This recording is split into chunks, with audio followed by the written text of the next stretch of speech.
not gonna believe where I'm going today. I'm changing the four wheels for two wheels.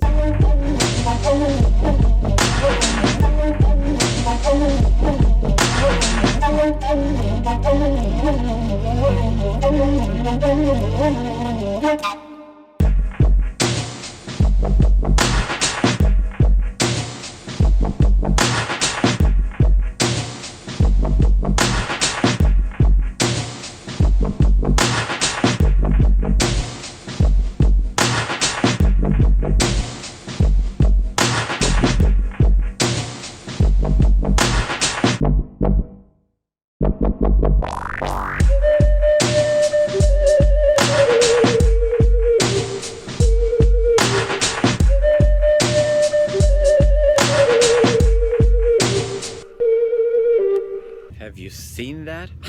That was so freaking cool.